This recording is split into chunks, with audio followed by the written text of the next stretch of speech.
All right, I think we're rolling. The one video I have not done, forgive all my mess, everything's really cluttered down here. Soon to get fixed is my 1972 blue 510 two-door that I finally bought me a rotisserie a few years ago, nearly coming up, and eventually got the car on it and started to do some work, but had to stop because of this masonry work you see back here. You can see where the repointing got done because it was in poor shape in some areas, and fortunately I got hooked up, and all this stuff is parts of the cars and a variety of other crap that has to be moved.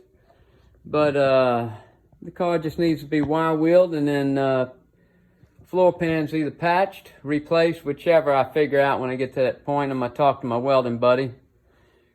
I got a welder and all, but I'm going to let him give me some advice, and we'll see what's the best options. I'm going to try to incorporate him into this situation, at least as an advisor, if anything.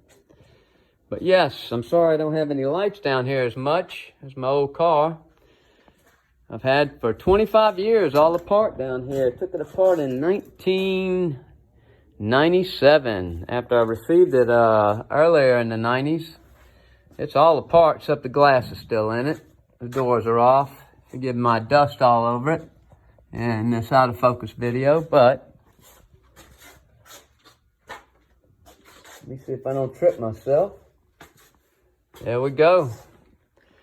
1972 Datsun 510, all blue. At the moment will be eventually repainted.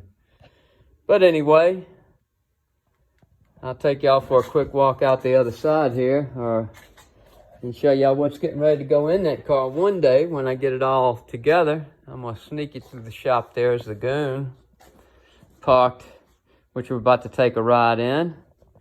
And this is the 72 Datsun 510 I've owned the longest, since 79, when everything was working beautiful in it.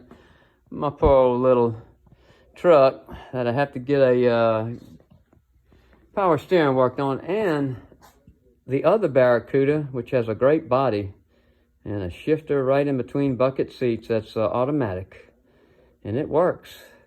I've just got to get retired and get it up and going. But we're going to see what's going in that little car. Let me sneak out this back door. I done closed it already. Let's see though, we'll get it open. Let's see here. Another thing I do is fix my little place up back here, but let me untie this mess, get my bag off here, and unveil my newly painted block.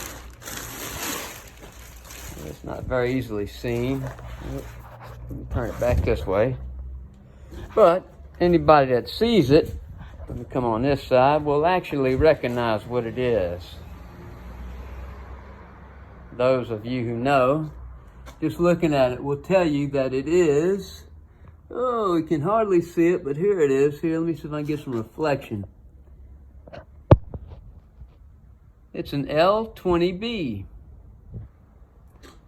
And I've got all that stuff in the head all ready to go together. It just needs a little bit of cleaning up. I did some cleaning, painting, and a little more work on it. I got to get a bolt to put the last bolt in it here in a minute. And keep it on the stand right. Then I'm going to begin to get it together. Start putting the lower end together and the pistons in and all that kind of stuff. So anyway, that's what it is. I just want y'all to understand. Also, there's the little red station wagon that's kind of in a little, the war wagon I call it. It's been through hell. But it's still a car. Matter of fact, I might even sell that one if somebody's interested. It's all there. I drove it over here. I don't know where that came from. It must be some smart-ass kids throwing it across the fence. I don't like that. But yes, the war wagon. She's all there except for a few minor things that need a little work on. She's been through hell. like I said, I drove her here and parked her. She needs a little attention. Later.